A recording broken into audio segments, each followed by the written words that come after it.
আপনি যে কি নাম বলছেন আমার তো পরিচিতই না। মামুনের দিন শেষ, আপনার ভোট না থাকলে কেউ আমাদের মেহেদির বাংলাদেশ। বাইন মারছে। হ্যালো ভাই বন্ধুরা, this Rajiv, welcome to another brand new video. আজকের ঘটনা কি? তো একটা ইন্টারভিউতে লাইলা আপারে জিজ্ঞাসা করা হয়েছিল, মামুনের সঙ্গে কি এখনো আপনার সম্পর্ক আছে? লাইলা বলল, মামুনকে তো আমি চিনতেই পারতেছি না। মানে তবে কি লাইলা এবার নতুন প্রেমে মরছে? ওই দিন ধরেই কিন্তু সোশ্যাল মিডিয়াতে দেখা যাইতেছে লাইলা এবং মেহেদির নতুন এক রোমান্টিক গল্প চলতেছে, পেয়েছেন কি বলেছেন নাকি আবার বলবো? যারা নিয়ে কিন্তু অনেক আলোচনা এবং সমালোচনাও হইতেছে।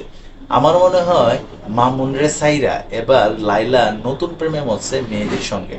তো তাদের কি রোমান্টিক ভিডিও, ও মাই গড, এই ভিডিওগুলো দেখলে দুষ্ট নেটিজেন যারা আছে তারা কিন্তু অনেক মজা নিতেছে। তাছাড়া আমাদের এই লাইলা আপা কিন্তু কয়েকদিন পরে পরে এই নতুন নায়ক যে কই থেকে ধরে এটা কিন্তু আমার বোধগম্য হয় না। তো লাইলা আপারে কিন্তু আরেকটা ইন্টারভিউতে জিজ্ঞাসা করা হয়েছিল যে মেহেদির সঙ্গে কি আপনার কোনো রিলেশন আছে?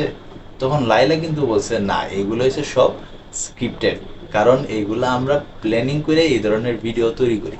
আরে ভাই, প্ল্যানিং করে আপনারা ভিডিও তৈরি করেন, তাহলে এই যে সাপটা সাপটি যে করেন এগুলা, এদিকে কি প্ল্যানিং করা থাকে যে ভিডিওর মাঝে এইভাবে হাতটা ধরতে হইব, এইভাবে জাপটায় ধরতে হইব?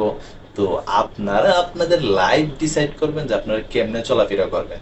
তার জন্য কিন্তু আমরা এই যে নাটকগুলা দেখি, এটি কিন্তু আমাদেরকে অনেক আনন্দ দেয়। তবে লাইলা আপা যে এবার নতুন প্রেমে মরছে এটা কিন্তু সাধারণ পাবলিক কিন্তু বুঝা গেছে গা। আর আমাদের মামুন ভাইও কিন্তু একা বসে নাই, আমাদের মামুন ভাইও কিন্তু এবার নতুন রিলেশনশিপে জড়াইছে। মামুনের আইডি থেকেও কিন্তু নতুন নতুন বেশ কয়েকটা ভিডিও পাওয়া গেছে যেখানে কিনা সেই মেয়েটার ফেস কিন্তু দেখানো যাচ্ছে না, এমনকি মামুনও কিন্তু সেই ফেসগুলা কিন্তু সামনে আনতেছে না। তবে আমার মনে হয় লাইলা এবার নতুন প্রেমে মজছে, এমনকি মামুনেও নতুন প্রেমে মজেছে।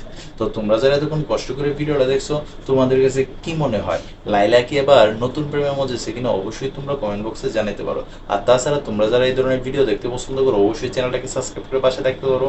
তো এই ছিল এখনকার মতো ভিডিও। তো সবাই ভালো থাকবে, সুস্থ থাকবে, আর হ্যাঁ, কাছের মানুষটার ভালো রাখবে। ধন্যবাদ সবাইকে, আল্লাহ হাফেজ।